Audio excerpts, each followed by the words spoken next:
All right, I've taken apart the display module that was on this Melles Griot, and there is a LCD panel that has given up the ghost.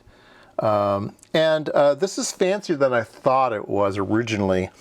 You can see here that it's supposed to be it is a custom LCD that has enunciators for microamps, milliamps, things like that. And then it has some nice big numbers on it as well, so it's pretty nice. Anyway, so the LCD goes in this front bezel, and there's some zebra connectors. I did a video on those. Zebra connectors on the pins on the outside here, and then the little board has gold contacts that press on those zebra connectors, and then it gets all smushed in there and glued in place. There's glue that I had to take out. It's a pretty fancy board. There's a bunch of electronics on it, chip on board. There's a calibration thing.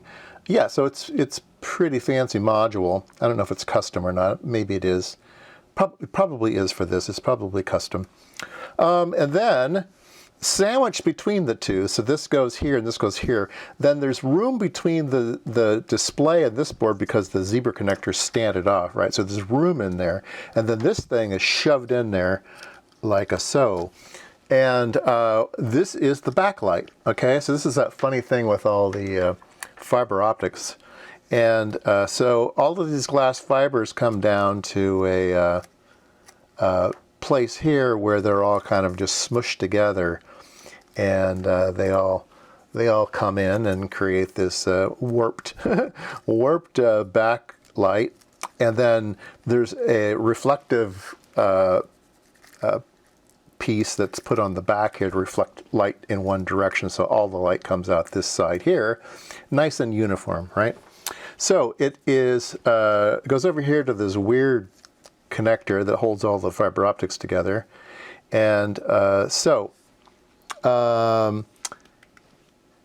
LED that was on the board, I do have that. Let's see, it's here. So here's the LED that was the illuminator, so we can just kind of shove this in here and light up the LED ourselves. Now, if we light up the LED all by its own, I'm putting 30 milliamps into it, and I don't know if you can see that. Let me see if I can maybe put, where's a piece of clear? I need a piece of something that will attenuate, or maybe I can shine it on something. Can I shine it? No, it's not going to do that either. Let's see here. Maybe I can just move change the camera. Let's see if I can.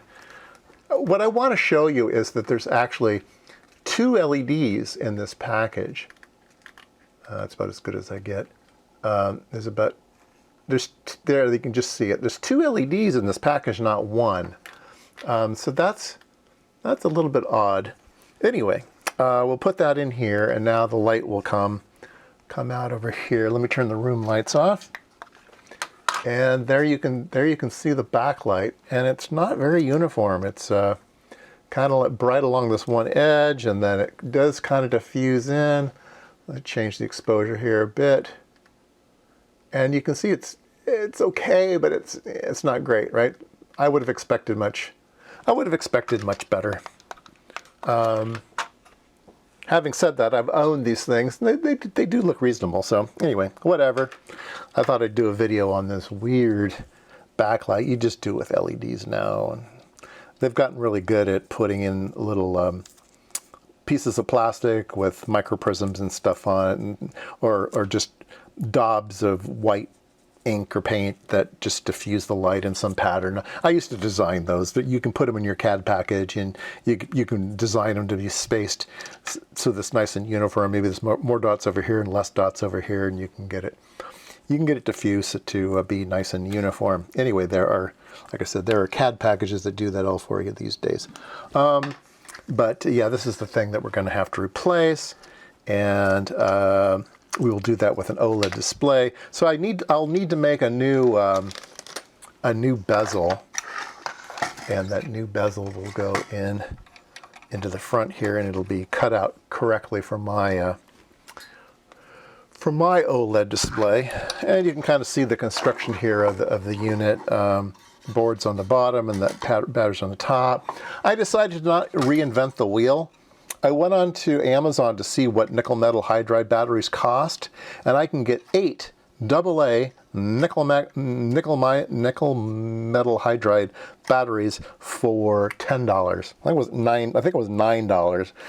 Insane pricing, but anyway, I'll just buy 8 batteries and stick them in here and be done with it, because the amount of use I'm going to get out of this is fairly minimal. So I'll just go ahead with the original design, and I know it works, and we'll go from there. Now, there was some problems with the battery connectors, so I had to replace this one. This contact here, I replaced it with just some copper wire.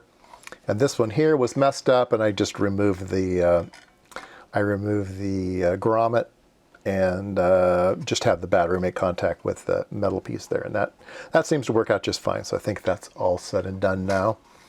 I need to I'm waiting for the boards, and I need to figure out the voltages that go onto onto my new board here. It's single-ended, so it's 0 to 5 volts will be displayed, but this thing is plus and minus, so I need to bias up the voltage so it swings.